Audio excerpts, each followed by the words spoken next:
Hello everyone, welcome to our channel स्नैपीडी code campus. तो जैसा कि आज देख रहे हैं कि आज हमारा जो टॉपिक है वो रीइंफोर्समेंट लर्निंग है।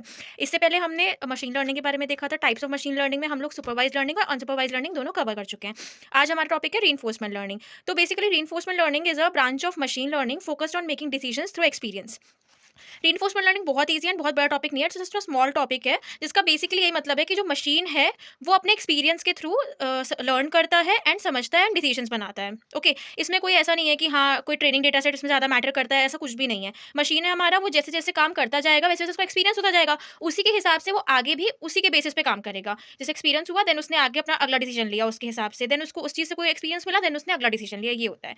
In reinforcement learning, an agent learns to achieve a goal in an uncertain, potentially complex environment by performing actions and receiving feedback through rewards or penalties. Reinforcement learning में हमारे चार ही main points होते हैं, जिसमें हमारा agent होता है, reward function होता है, ये सब चीज़ें होती हैं। इसमें क्या होता है कि हमारा लाइक एजेंट जो होता है उसका गोल होता है कि मतलब एक गोल अचीव करना होता है जो कॉम्प्लेक्स हो सकता है, वो इन्वायरमेंट के ऊपर डिपेंड करता है कि वो कैसा मॉडल है, किस तरह का काम कर रहा है, उस हिसाब से होता है। एंड देन वो फीडबैक को रिसीव करता है एंड उसके हिसाब से वो आगे काम करता है। अब जैसे रीइंफोर्समेंट लर्निंग में क्या होता है, दो तरह के फीडबैक मिलते हैं, या तो हमारा पॉजिटिव होगा या नेगेटिव होगा। इसमें ये भी होता है कि हमारे two types of reinforcement learning होते हैं, एक होता है हमारा पॉजिटिव रीइंफोर्समेंट लर्निंग, दूसरा होता है हमारा नेगेटिव रीइंफोर्समेंट लर्निंग।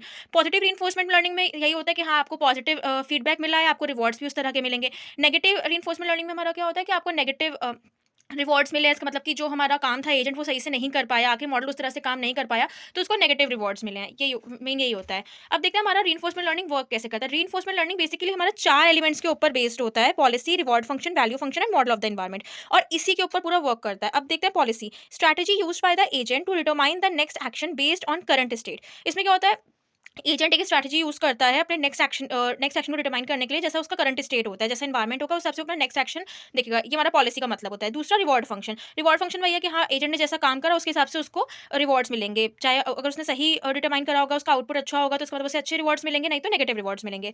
अब आता है value function. A function that estimates the expected cumulative reward from a given state. एक गिवन स्टेट से एक जो एक्सपेक्टेड हम रिवॉर्ड्स करते हैं वो वैल्यू फंक्शन हमारा होता है। मॉडल ऑफ द एनवायरमेंट और रिप्रेजेंटेशन ऑफ एनवायरमेंट। जो हमारा एनवायरमेंट है मॉडल का, वो बेसिकली यही है। अब मैं इसको एक एग्जांपल समझाती हूँ। रीइंफोर्समेंट लर्निंग के काफ़ी सारी एप्लीकेशंस होते हैं, रोबोटिक्स होता है, गेमिंग होता है। अब जैसे कि आप चेस खेलते हैं, ऑनलाइन सबने चेस खेला होगा, तो उसमें अगर हम सिंगल प्लेयर यूज़ करते हैं तो आप देखेंगे कि आपके ओपोनेंट में कंप्यूटर खेल रहा होता है, मतलब कंप्यूटर कर रहा होता है, तो वहाँ पे रीइंफोर्समेंट लर्निंग यूज़ होती है।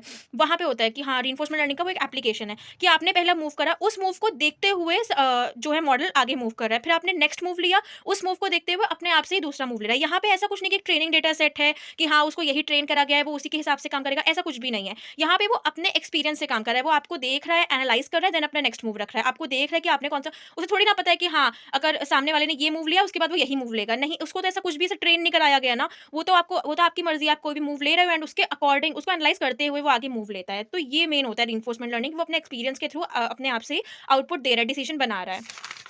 अब आता है हमारा नेक्स्ट टॉपिक जो है वो ये कि एडवांटेजेस और डिसएडवांटेज। तो एडवांटेजेस मेनली ये है कि हाँ हमारा रीइंफोर्समेंट लर्निंग जो है वो कॉम्प्लेक्स प्रॉब्लम्स को सॉल्व कर सकता है, और जो हमारे ट्रेनिंग प्रोसेस के दौरान जो एरर्स होते हैं, काफ़ी सारी चीज़ें होती हैं, उनको वो क्या कहते हैं अपने आप ही करेक्ट कर सकता है। डिसएडवांटेज ये है कि इसमें बहुत सारा डेटा यूज़ होता है और बहुत सारा कंप्यूटेशन यूज़ होता है जो बहुत टाइम लेता है आखिर।